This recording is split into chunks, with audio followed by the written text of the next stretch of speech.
Are you brand new to the verse, prefer to fly solo and just want a ship that won't completely empty your wallet? Today we're breaking down the 10 best starting solo ships in Star Citizen that are actually affordable. We're skipping the big boys entirely.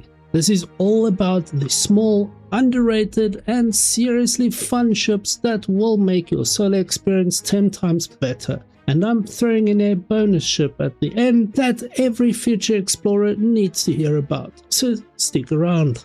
Number 1, the consolidated Outland Mustang Beta. Look, I'll be the first to admit the Delta slaps because of its rocket pods and awesome stock livery. The Gamma is a blast to fly even without guns, but there's only one Mustang with a bed to log out of, and that's the Beta. A bed might sound like a small thing until you realize how much it matters for a solo ship, and at this price point, nothing touches it. I use the Beta for low-level bounties and mercenary contracts, treating it less like a fighter and more like a fast taxi between quest A and B while grinding rep as efficiently as possible. Number 2, the DRAKE Cutter Rambler.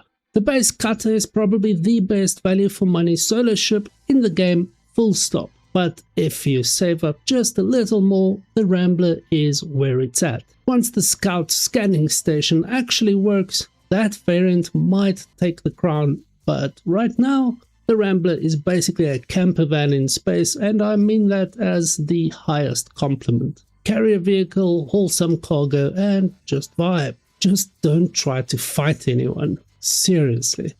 Number 3, the Aegis Avenger Titan.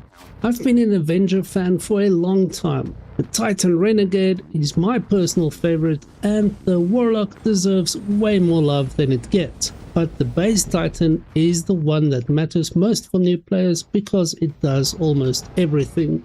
From bounty hunting to courier and hauling missions, exploring, mercenary contracts, and filling your ship with epic loot and ship components. If you want one ship to help you grind your first million aUEC in the verse, this is it. Now before we get to number 4, I want to flag something.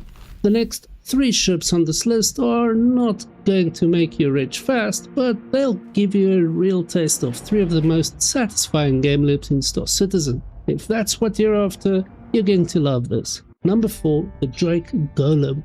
If mining is your thing, the Golem is probably the ship you're going to stick with the longest. Yes, the Prospector and the Mole exist, but what makes the Golem special is how small and stealthy it is. Once you have access to bigger ships like an Asgard or Hercules C2, you can literally bring the Golem along with extra ore pods for extended deep space mining runs. It fits inside larger ships, it's stealthy, and it's generally one of the most fun little ships to pilot when you're just out there living your best Flintstones in space fantasy. Number 5, the RSI Salvation.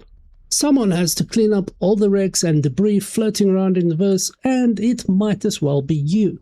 The Salvation is the closest thing to a flying saucer Star Citizen has, and salvaging is one of the most relaxing gameplay loops the game offers. It won't make you a millionaire overnight, but in those first few days it will keep steady aUEC coming in while you work towards something bigger like a reclaimer. Walk before you make somersaults. Number 6, the MISC Starlite.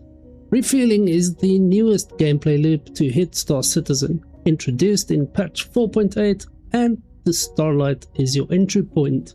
It's a slow burn for sure, and you won't be buying capital ships off the profits anytime soon, but if you want to understand where refueling is headed as the ecosystem grows, starting the Starlite makes sense. It's the only option until you can afford the Starfarer, so treat it like your apprenticeship. Quick note on the Starlite, Salvation and Golem, none of these require combat if you play smart. Just remember to grab a cup of coffee or a few bottles of Crusader before heading out, because these loops reward patience more than reflexes. Number 7, the Anvil C8R Pisces. This one surprises people every single time I bring it up. The C8R Pisces is technically a snub ship, but it has a quantum drive and a tier 3 medical bed that acts as a full respawn point. If you love running underground bunkers and facilities like I do, this ship is not optional, it's mandatory. You can't log out of the medical bed, which is the one real downside, but it's fast, it fits almost anywhere, and for the price it's one of the best value ships in the game. Number 8, the Crusader Intrepid. So I put the Intrepid on a do not buy list a few months ago. I stand by that reaction at the time because it was rough at launch. But they've since upped the weapon size, pushed through armor updates and tweaked the stats under the hood. And now it's a solid option. Sleek, stealthy enough for a cargo ship, and a nice little space home if you're working with a tighter budget. Just don't go picking fights and it'll treat you well. Number 9, the Anvil Arrow. No surprises here, the Arrow has been my go-to entry-level bounty hunter foil as long as I remember. It's one of those ships that just clicks once you understand the controls and engagement ranges. Against light, medium and heavy fighters, it still dominates. The Arrow handles them all and is still comfortably my number 1 light fighter pick. If PvP is anywhere on your radar, learning to fly the Arrow properly will pay dividends for a long time. Though the new armor updates back in 4.8 have made quite a difference in what the Arrow can handle with which loadout this time around. Number 10, the MISC Hull-A.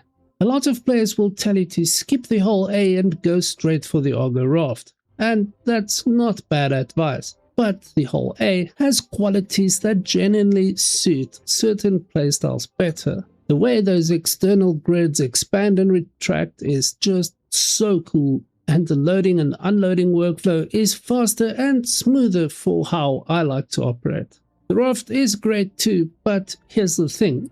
You can rent both of them and test them yourself before committing. Just do that and make the call on your own terms.